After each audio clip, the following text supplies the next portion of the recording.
Avec Open, au début, on a constitué la première personne morale constituée, c'est une association de loi 1901, non commerciale, non fiscalisée. Donc vraiment une association classique qui permet d'engager et de développer les premiers prototypes. Un dispositif d'échographie d'orientation diagnostique qu'on appelle échostéthoscopie, le moins cher possible, on veut et on sait que c'est possible qu'il soit moins cher qu'un smartphone aujourd'hui, pour permettre aux médecins de faire de l'orientation diagnostique. Aujourd'hui, on s'est financé dans une logique de partenariat, c'est-à-dire qu'on a la chance d'avoir le soutien de nombreuses fondations, la Fondation Pierre Fabre qui nous a fait confiance dès le départ, la Fondation Altran pour l'innovation technologique qui nous aide par du mécénat de compétences depuis un peu plus d'1 an maintenant, et la Fondation Sanofi Espoir aussi qui nous soutient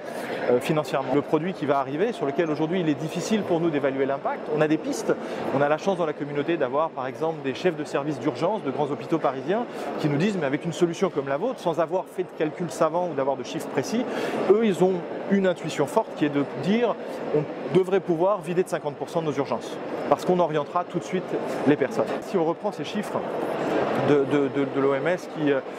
évalue qu'aujourd'hui 2/3 de la population mondiale n'a pas accès à l'imagerie médicale, alors ça comprend tous les types d'imagerie. Si déjà on peut apporter ça, on imagine qu'on va pouvoir apporter quand même des premiers éléments de solution. Simplement aller regarder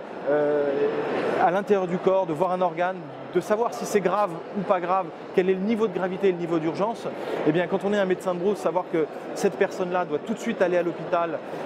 et de pouvoir prévenir au maximum, on va rentrer dans une logique de prévention et en se lançant dans une logique de prévention, on va donc forcément avoir un impact sur la santé des individus.